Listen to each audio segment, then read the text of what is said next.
Pendengar, saat lagi akan kita simak Nutrisi Keluarga.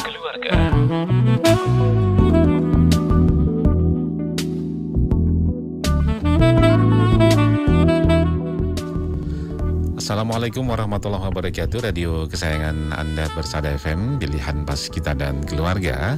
Siarkan kebenaran, tebarkan kasih sayang. Halo, bagaimana kabar Anda mendengar di kesempatan hari ini? Semoga dalam keadaan sehat walafiat.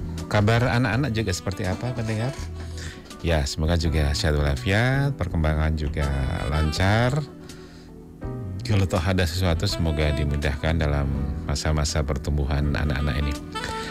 Hari ini Jumat 24 Jumadal Ula 1445 Hijriah atau 8 Desember tahun 2023. Baik, menempatkan saya Ali Rahman hingga usia pukul 11 nanti. Tentu kita akan hadirkan bersama Nutrisi Keluarga edisi tumbuh kembang anak. Hadir bersama tentunya di tengah-tengah kita seorang praktisi peminatan anak, fisioterapis peminatan anak, Mas Arief Kurniawan yang sudah di tengah kita. Assalamualaikum warahmatullahi wabarakatuh, Mas. Waalaikumsalam warahmatullahi wabarakatuh. Alhamdulillah. Kabar bagaimana ini? Alhamdulillah sehat walafiat. Amin. Ya. Anak-anak juga. Ya, alhamdulillah. Demikian pula kita harapkan ya anak-anak di seluruh Indonesia ataupun dimanapun berada. Ya, Mas Arief Kurniawan, SST, FT, FTR MSI, Sarjana Terapan Fisioterapi Magister Sen, praktisi fisioterapis peminatan anak di Klinik PNTC Colomadu. Selalu hadir bersama kita. Seperti apa perkembangan anak-anak kita semuanya? Boleh anak kita, boleh anaknya orang lain, boleh ya? Turut memperhatikan. Atau cucu ya, anaknya orang lain ya. Tema kita hari ini adalah keterlambatan perkembangan motorik dan abnormal pada balita. Kalau abnormal itu gini, yang B gini tulisannya ya. Iya. Makanya ada warung up itu yang bukan B. Up-nya ke atas. Abnormal. Keterlambatan perkembangan motorik. Seperti apa ini, Mas Arief? Silakan. Baik, assalamualaikum warahmatullahi wabarakatuh. Selamat pagi para pendengar Radio Persada FM dimanapun berada. Alhamdulillah pada pagi hari ini kita bersama kembali di radio kesayangan kita Persada FM di acara Nutrisi Keluarga Tumbuh Kembang Anakku. Nah, kali ini kita akan ngobrol-ngobrol, berdiskusi bersama dengan tema keterlambatan perkembangan motorik dan abnormal pada balita. Ya. Jadi judulnya ini sebenarnya membedakan mana yang dikatakan anak itu mengalami keterlambatan motorik dan mana yang dikatakan anak ini tidak normal nih secara perkembangan motoriknya, begitu Mas Ali. Jadi kriterianya itu ada 4 sebenarnya kalau dilihat secara umum terkait perkembangan motorik pada anak ketika dia sudah mencapai level usia yang lebih banyak. Nah, jadi usia yang mendekati usia 2 tahun ke atas. Nah, kriterianya yang pertama adalah kriteria advance, yang kedua normal, yang ketiga terlambat atau delay, yang keempat adalah abnormal. Jadi kalau advance ini dia ini bagus banget nih motoriknya, perkembangannya cepat banget gitu Mas. Semua tahapan dia lewati. Perkembangannya melebihi dari perkembangan kemampuan motoriknya melebihi dari usianya. Jadi kalau jenengan perso ada yang 10 bulan sudah bisa berjalan, nah, atau 11 bulan gerakannya cepat bagus banget, ototnya kuat dan sebagainya. Nah, itu mungkin di level advance. Yang seperti anak-anak jenius itu ya. Ya. Pinter di. Ya, betul. Usia IQ-nya yang tinggi di atas rata-rata dan sebagainya. Nah, itu level advance. Kriterianya salah satu contohnya seperti itu. Kemudian yang kedua adalah normal. Yang normal itu yang dia kemampuan motoriknya itu sesuai dengan usianya, Mas. Kalau usia 12 bulan ya dia sudah bisa jalan nih. Nah, itu sesuai usia. Nah, kalau usia 6 bulan sudah mulai bisa didudukkan, kepalanya tegak, badannya bisa menegakkan badan, bisa bisa mainan dengan duduk dan sebagainya. 9 bulan bisa merangkak. Nah, itu anak kriteria perkembangan motoriknya normal. sesuai usianya kemampuan motoriknya itu. Nah, ada advance, yang kedua normal, yang ketiga itu adalah delay atau motoriknya terlambat. Nah, kalau kita ngomong terlambat, tentu terlambatnya itu ya kalau ada anak masuk sekolah ya Mas, atau kita ketika masuk sekolah zaman dulu, terlambat itu berapa menit tuh Mas? 1 jam. Nggak nyampe 5 menit 10 menit 10 menit ya, nggak lebih dari waktu itu kan. Nggak bisa. Mungkin kalau di perkuliahan, kalau saya ngajar di kampus, kesepakatan terlambat tidak boleh lebih dari 10 menit. Lebih dari itu tidak boleh masuk misalkan. Nah, kalau kita terapkan dalam perkembangan motorik pada balita-balita kita, kalau terlambat itu ya tidak terlalu banyak. Contohnya usianya sudah 12 bulan tapi belum jalan, tapi kemampuannya ini sudah rambatan, sudah mau ditetah, sudah bisa ditetah, sudah ada inisiatif si bayi ini senang ditetah. Nah, itu contohnya seperti itu Mas. Atau usianya sudah 9 bulan, dia sudah bisa duduk nih, dia bisa kemana-mana misalkan dengan merangkak yang masih 1-2 tidak terlalu jauh jaraknya. Nah, itu dimaksud adalah secara makna dari keterlambatan atau delay. Nah, yang keempat itu yang abnormal.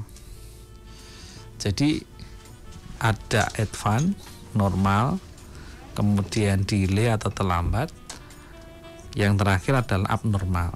Jadi tidak normal ini. Tidak normal itu secara usianya itu sudah banyak, tapi perkembangannya itu tidak segera mengikuti usia tersebut. Tidak bisa mengikuti usia, perkembangannya itu jauh banget dalam perkembangannya. Dia sangat-sangat jauh, keterlambatannya itu jauh. Contohnya kalau ada anak usia 1 tahun kok dia belum bisa duduk. Nah, atau 1 tahun baru bisa, atau 1 tahun belum bisa ngapa-ngapain, hanya tidur terlentang, nggak bisa ngapa-ngapain sama sekali. Kepalanya kalau didudukkan masih jatuh, didudukkan dia masih sempoyongan, belum bisa negakkan badan, itu di usia 1 tahun. Nah, ini mengindikasikan anak ini ada dalam kriteria kondisi yang abnormal, bukan terlambat lagi. Kan jauh nih. Kalau 12 bulan dia harusnya sudah mulai rambatan, mulai latihan jalan atau jalan sendiri, tapi kemampuannya ini masih sangat jauh.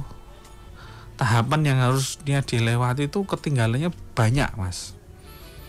Buktinya dia nggak bisa apa-apa, hanya tidur terlentang, hanya bisa mengedipkan mata, gerakan kepala pun tidak konsisten dan sebagainya. Nah, ini kategori-kategori yang dimaksud adalah kategori perkembangan motorik yang abnormal. Tentu faktor penyebabnya ada. Ya, jadi semuanya itu mengindikasikan baik yang advance, normal, yang delay, yang abnormal, semuanya ada faktor-faktor yang mempengaruhi dalam kualitas dari perkembangan motorik pada balita kita. Itu. Jadi yang perlu ditegaskan terkait dengan judul kita pada pagi hari ini, antara keterlambatan dengan yang abnormal ini tidak sama. Kalau hanya terlambat, paling 1 tahapan yang dia belum bisa mengejar. Seperti halnya ketika di sekolahan masuk kelas, terlambat itu 5 menit, 10 menit lah, tidak mungkin terlambat 1 jam, tidak ada. Nah, kalau yang abnormal itu masuk kriteria terlambat, tapi terlambat yang cukup panjang, cukup banyak sekali. Gitu kan. Nah, jadi itu yang perlu ditegaskan kembali terkait dengan kenapa sih orang tua harus tahu gitu kan Mas Ali.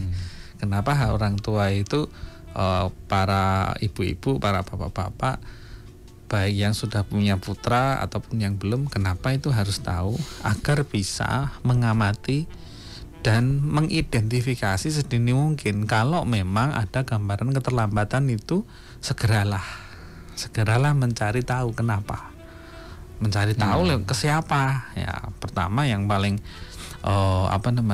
yang paling krusial adalah ke dokter spesialis anak. Nah, penanganan secara medis dulu. Ini kenapa anak saya terlambat gitu kan. Ketika di situ sudah ditemukan, oh ternyata ini misalkan kurang stimulasi, di rumah nggak pernah diajak interaksi dengan orang tuanya, contohnya kayak gitu ya.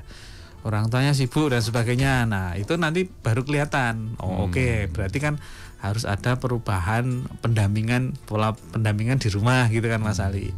Harus sering diajak ngobrol, harus sering diajak main dan sebagainya. Kalau terlambat sudah masuk kategori abnormal ini harusnya orang tua sadar ya. Sebelum ke sana itu sudah harusnya sudah sadar Mas. Jadi di awal-awal itu harusnya lebih ibu tahu ini ya. Atau begini, pembandingan itu yang paling mudah itu kan kalau di masyarakat kita membandingkan.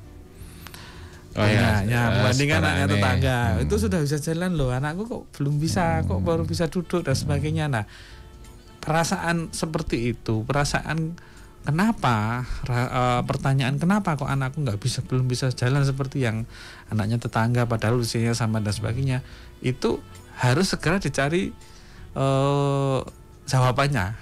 Jawabannya kemana? Ke dokter. Oke, dokter nanti mengindikasikan apa ini kondisinya.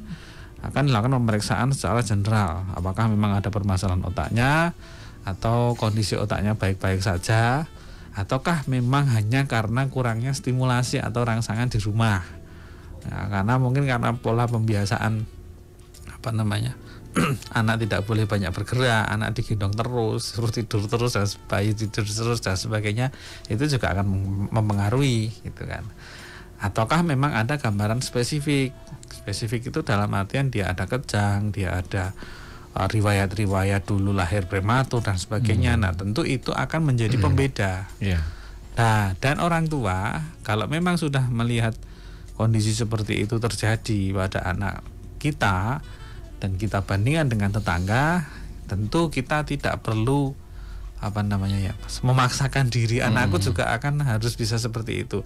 Oke, kita harus concern untuk mencari solusinya. Ini harus diberikan stimulasi, ini harus di bawah pengawasan dokter, harus fisioterapi dan sebagainya. Nah itu yang harus dilakukan.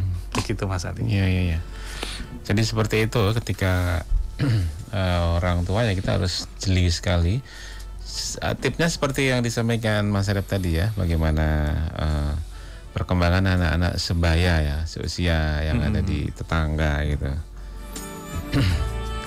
Makanya serawung itu penting ya. Nah, makanya interaksi itu penting Mas. Jadi, di samping nanti juga itu bagus loh untuk pertumbuhan anak kita ya. Secara dampak positifnya, interaksi kita dengan tetangga, serawung itu manfaatnya luar biasa. Ya tentu secara positif pasti ada negatifnya gitu kan. Nah kita kan berupaya untuk mencegah secara negatif itu berdampak pada diri kita dan keluarga dan anak-anak kita. Ya.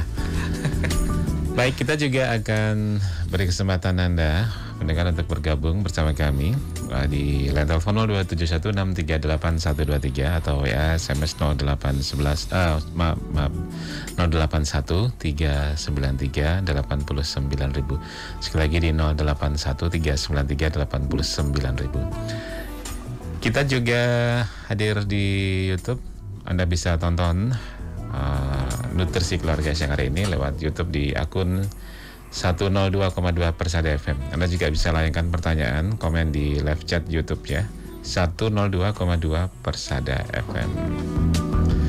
Kami akan kembali setelah pesan-pesan yang berikut ini.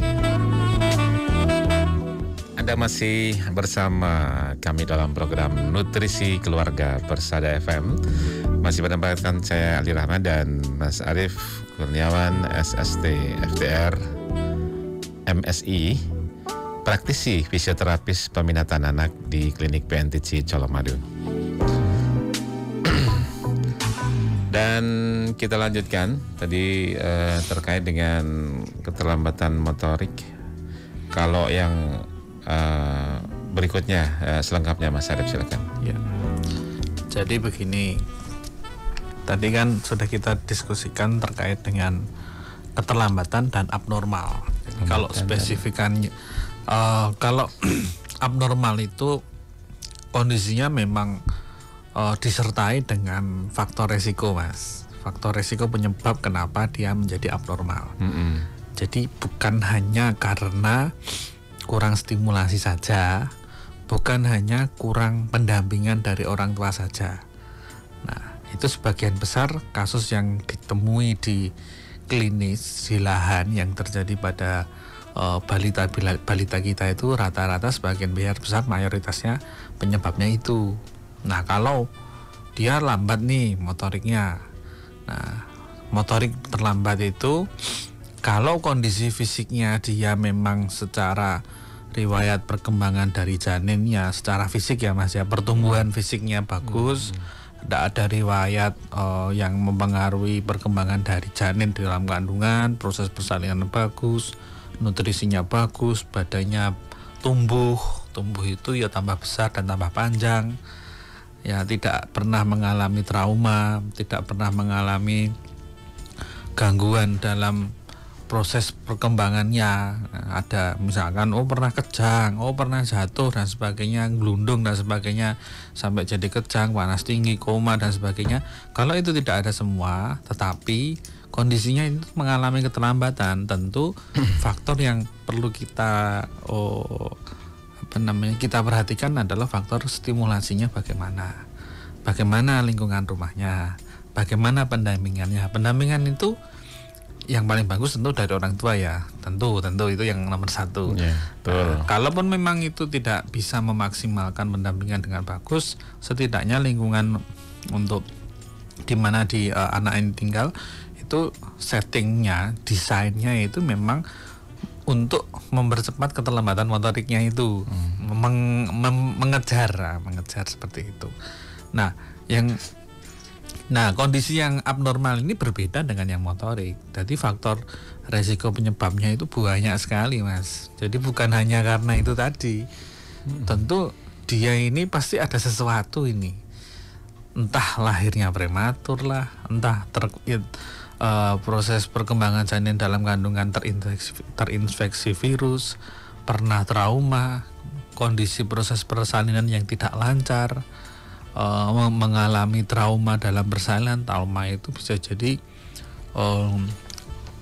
hipoksia itu kekurangan oksigen ke otak saat proses persalinan, maka bayi itu harus nangis kan. Nah, begitu lahir harus nangis karena itu akan terjadi pertukaran gas dengan cairan dalam paru-paru pada bayi itu ketika dalam kandungan diisi oleh cairan kan. Begitu lahir dia harus ditukar dengan gas, dengan udara atau oksigen.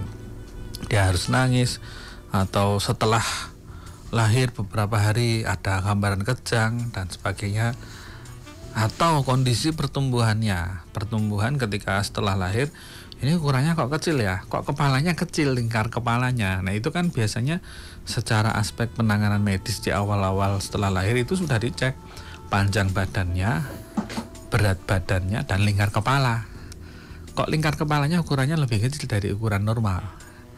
Nah ini juga akan mempengaruhi kenapa ke depan dia di posisi atau dalam kriteria ini mengarah ke abnormal nih, bukan lambat lagi Mas, gitu kan. Prediksinya akan menjadi seperti itu, dan itu bisa di awal itu bisa diprediksikan, bukan didiagnosis di awal, karena kan ini baru lahir nih, gitu. Apa kepalanya kecil, terus tambahan-tambahan yang lain seiring dengan bertambah waktu, terus pernah nggak mengalami kejang yang panas yang cukup tinggi sehingga jadi kejang. Nah itu merupakan beberapa contoh faktor risiko pada bayi yang mengarah ke perkembangan motoriknya ke arah abnormal, sehingga akan sangat sulit sekali dia akan menyelesaikan tugasnya dalam memaksimalkan kemampuan motorik. Kenapa? Karena gerak motorik itu ini kan berkembang nih, dari yang belum bisa duduk usia bertambah jadi bisa duduk, setelah duduk dia bisa merangkak, setelah merangkak dia jadi bisa berdiri, gitu kan. Kenapa bisa seperti itu? Yang menjadi kuncinya adalah perkembangan di otaknya. Jadi otaknya itu kan prosesnya akan mengalami perkembangan. Jadi perkembangan otak itu ditandai dengan perkembangan motorik, gitu kan. Kalau motoriknya ini semakin skillnya, keterampilannya makin bagus, berarti otaknya makin berkembang, makin bagus juga nih kematangan otaknya kan begitu. Kalau kemampuannya itu gitu-gitu saja, kemampuan geraknya. Kalau kita amati di usia balita ya Mas, yang paling krusial sebenarnya. Usianya misalkan kita ambil contoh anak yang normal aja lah, anak usia 4 tahun sudah bisa naik sepeda roda 3, wah kenceng banget, balapan dan sebagainya, bisa ngepot, bisa ngerem dan sebagainya. Kalau saya sebagai fisioterapis melihat, ini kematangan otaknya bagus banget ini, bahasa Jawanya titis banget nyepeda nih, wah ngepot dan sebagainya, lihai dan sebagainya, seperti itu. Wah ini berarti kematangan otaknya cukup bagus. Nah itu yang kita lihat, gitu kan. Bukan hasilnya dia terus nanti jadi pembalap, enggak sampai sana. Atau begini, usia 3-4 tahun sudah dileskan berenang misalkan, bagus, senang main air, dia bisa adaptasi dengan air, gerakannya, koordinasi gerakannya bagus, bisa cepat, kayak di air itu kayak nggak ada tekanan sama sekali, dia pemberani dan sebagainya. Yang kita lihat bukan itu, tapi ini kematangan otaknya cukup bagus nih. Kalau kematangan otak itu bagus, harapannya nanti akan mempengaruhi komponen perkembangan yang lainnya. Secara kognitif, kecerdasan pasti dia lebih bagus. Gitu. Jadi motoriknya itu kita lihat nih. Kalau tidak berkembang keterampilan dalam bergeraknya, nah kita harus waspada, harus curiga. Atau enggak begini, sudah bisa jalan, usia 2 tahun, udah 2 tahun ya Mas, sudah ngomong, udah biasa. Tapi kok dia naik sepeda enggak bisa, nendang bola sulit, loncat enggak mau, takut, naik ke kursi. Biasanya kalau anak-anak usia 2 tahun itu kan naik kursi, penekan dan sebagainya gitu kan seneng ya Mas ya. Kok ini enggak suka? Nah ini sebagai orang tua kita harus waspada. Jangan hanya terpaku, anakku udah jalan selesai. Enggak, belum selesai itu untuk motoriknya. Masih ada waktu sampai usia 5 tahun, dia harus benar-benar terampil. Dia benar-benar mencerminkan seorang anak dengan kondisi kemampuan geraknya yang cukup sempurna ini.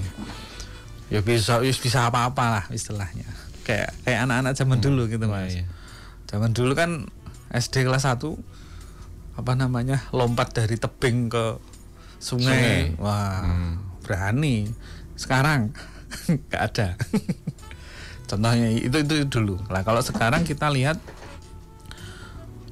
kok anaknya udah jalan, diem, anteng, nggak seneng eksplorasi, nggak seneng naik-naik. Teman-temannya pada lari-lari, dia diem saja. Dia nggak tertarik dan sebagainya. Nah, tolong itu juga diperhatikan. Ada apa ini? Apakah dia stimulasi motoriknya kurang? Karena ini akan mempengaruhi dengan komponen yang lain. Jadi jangan terlena ketika anaknya sudah jalan, ya tugas sebagai orang tua saya sudah selesai. Oh belum, masih ada keterampilan motorik yang harus tetap didampingi sampai usianya dia 5-6 tahun. Dia harus bisa loncat, dia harus bisa berani naik tangga ke atas, dia harus bisa nendang bola, dia harus bisa naik sepeda, dia harus bisa naik di papan titian, dia harus semuanya itu harus bisa. Maka kegiatan-kegiatan keterampilan motorik itu bagi yang masih belum sempurna itu akan diselesaikan di lingkungan sekolah PAUD, di TK. Nah ini kan di TK-nya Bungun itu kan banyak mainannya. Nah, itu fasilitasinya akan ke arah sana. Itu akan untuk istilahnya jadi finishingnya ya Mas ya. Finishing untuk perkembangan motorik di usia ketika sudah TK selesai, masuk SD. Nah itu perkembangan motorik itu udah selesai semua. Jangan masih ada ketinggalan yang tidak lulus gitu loh ceritanya. Ketika sudah SD, nanti perkembangannya sudah mengarah ke perkembangan secara kognitif untuk akademik. Dia harus banyak belajar, dia harus begini dan seperti itu. Memang masih akan kemampuan motoriknya di SD itu biasanya sudah mengarah ke hobi Mas. Nah kalau yang laki-laki senang main bola, bukan belajar menendang bola loh, tapi sudah bisa main bola. Dia tahu aturan, dia tahu cara main bola. Nah itu kan sudah SD ini Mas. Kalau TK kan belum tahu aturannya harus begini dan sebagainya. Nah itu yang harus kita perhatikan bersama. Begitu Mas. Apakah keterlambatan motorik pada anak ini bisa menjadi ciri atau mengarah ke autisme anak ini, Mas? Ya, sebenarnya begini Mas Ali, kalau memang autisme itu kriterianya secara motorik ya, ada sebagian gambaran keterlambatan motorik, ada sebagian. Tapi yang menjadi penentu secara gambaran diagnosis anak ini autis atau tidak, itu tidak hanya secara komponen motorik saja. Nah, yang secara klinis yang ditemukan secara gambaran umum yang kita temukan bersama, anak autis itu bisa jalan semua, Mas. Larinya kenceng-kenceng, nggak bisa diem kan begitu kan. Nah, permasalahannya bukan hanya di situ, tapi permasalahannya itu sangat kompleks, banyak sekali. Permasalahannya bukan hanya satu motorik toh. Dia ada masalah dengan kemampuan bahasa bicara, ada masalah dengan kemampuan fungsi kognitifnya atau pola berpikirnya, cara berpikirnya. Dia ada masalah dengan kondisi otaknya yang berhubungan dengan fungsi luhur. Fungsi luhur itu hubungannya dengan tata krama, etika, empati. Nah, empati terus pemahaman lah, seputar itulah Mas. Nah, dia itu terganggu sehingga tidak muncul itu. Mau ada siapa di situ ya dia tabrak aja, udah lost gitu aja kan.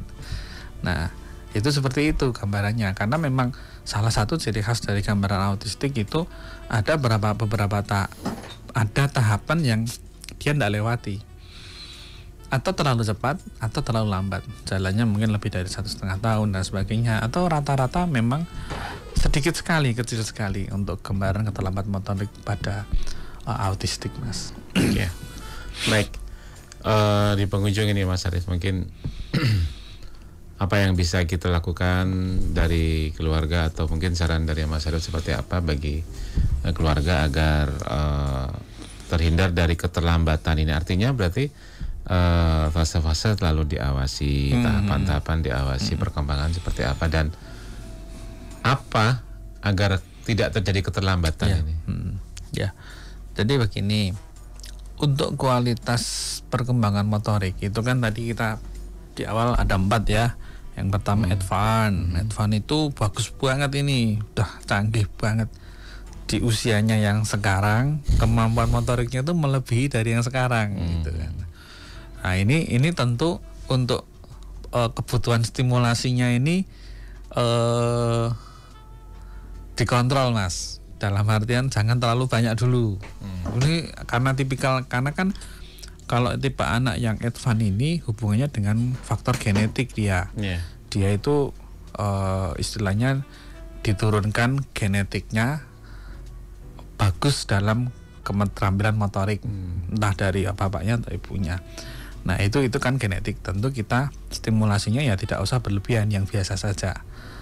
Ya, itu. Kemudian kalau yang normal, yang kondisi kualitas dari perkembangan motorik yang normal, kita tetap terus mengawasi, mendampingi, mengawasi, menata stimulasi dan lingkungan tempat si balita ini tinggal. Kualitasnya jangan diturunkan segitu terus. Contohnya begini, kalau sore ayah ibu pulang kerja, adik selalu diajak jalan-jalan keluar rumah. Itu kan kualitas, itu kan kualitas yang tetap harus dipertahankan. Oke, usianya terus bertambah 1 tahun, bertambah lagi 1 tahun lagi, jadi lebih 3 tahun kan. Nah, dengan tingkat kecerdasannya dia yang lebih bagus, nah kualitas ini juga dinaikkan ini levelnya. Usianya tambah, kualitasnya kan jalan-jalannya kan nggak sekitar RT toh Mas. Nanti dinaikkan lagi, dia eksplor kemana, lihat kebun, lihat kandang dan sebagainya, lihat hewan dan sebagainya, itu dinaikkan lagi. Atau aktivitas-aktivitas lain yang memang secara levelnya ini harus dinaikin, tapi tetap ada gitu Mas. Jadi bukan sudah pinter, sudahlah, tidak usah ngapain lah, itu malah diturunkan. Adik udah bisa jalan, ya sudah, adik sudah bisa ngomong, ya sudah, wes nggak usah diajak berinteraksi, nah itu malah turun nanti kualitasnya, kualitas kebutuhan untuk stimulasi pada balita kita. oh sudah bisa jalan, sudah bisa ngomong, ya sudahlah bapak tak tiduran baik. Nah itu kan jadi berkurang itu kalau bisa dipertahankan. Sama seperti yang advance itu tadi, kalau advance itu lebih spesifiknya kita memilih stimulasi, memilih aktivitas yang berhubungan untuk merangsang perkembangan motorik si anak itu lebih selektif lagi agar tidak terlalu cepat lagi. Kalau terlalu cepat nanti berlebihan mas, berlebihan nanti kasihan anaknya. Kasihan itu dalam artian ya secara dampak negatifnya itu memang belum kita temukan ya dampaknya, tapi sebaiknya yang normal-normal saja lah. Ya, gitu ya, kan. ya. Nah kemudian yang ketiga adalah yang delay ya. Kalau yang delay tentu evaluasi lagi nih lingkungan, pola pendampingan, waktu, jadwal, jenis aktivitas stimulasi, bermain, jalan-jalan dan sebagainya, refresh dan sebagainya, quality time itu diperhatikan, ditambah lagi ya itu. Nah kalau yang abnormal, nah ini lebih spesifik. Jadi yang dibutuhkan adalah kerjasama baik di lingkungan keluarga maupun dengan profesional. Profesional itu bisa fisioterapis, bisa dengan dokter spesialis anak. Itu bekerja sama, mengawasi, memberikan kebutuhan perkembangan motorik apa yang bisa dilakukan di rumah. Apa saja. Dari fisioterapi memberikan PR, nanti kalau di rumah dia dilatih duduk ya Bu. Ya udah didudukkan berapa menit. Oh nanti kalau di rumah tidurnya jangan terlentang terus, diposisikan miring, diganjel bantal dan sebagainya, ya dilakukan. Tujuannya untuk apa? Untuk menjaga kondisinya ini biar tidak semakin mundur lagi kemampuan motoriknya. Nanti kalau di rumah dilatih berguling, nanti pegangannya begini dan begitu. Saya rasa fisioterapis akan memberikan PR seperti itu untuk orang tua yang mempunyai anak dengan kondisi abnormal. Jadi ini jenis stimulasinya beda-beda mas, tidak sama. Jadi kalau yang lebih sulit itu yang tentu yang di abnormal ini, karena membutuhkan kerjasama antara keluarga, lingkungan dan profesional. Begitu mas. Ya, begitu Bapak Ibu dan saudara yang pendengar yang dirahmati Allah Subhanahu wa taala. Insyaallah sangat bermanfaat ya untuk kita semuanya. Amin. Terima kasih waktunya Mas Syarif atas pencerahan dan insyaallah tambah wawasan kita demi perkembangan tumbuh kembang anak kita. Bersua di kesempatan yang akan datang. Assalamualaikum warahmatullahi wabarakatuh. Waalaikumsalam warahmatullahi wabarakatuh. Ada banyak hal yang harus kita perhatikan untuk tahapan-tahapan perkembangan tumbuh kembang anak kita yang harus dipenuhi ya. Jangan sampai tahapan-tahapan itu ada yang terlewatkan sehingga berakibat pada keterlambatan motorik pada anak kita selanjutnya. Dari studio saya Ali Rahman mengucapkan terima kasih atensi Anda yang sudah bergabung bersama kami. Pendengar, orang yang terkuat di antara kita adalah orang yang mampu mengendalikan amarahnya. Assalamualaikum warahmatullahi wabarakatuh. Radio Persada FM.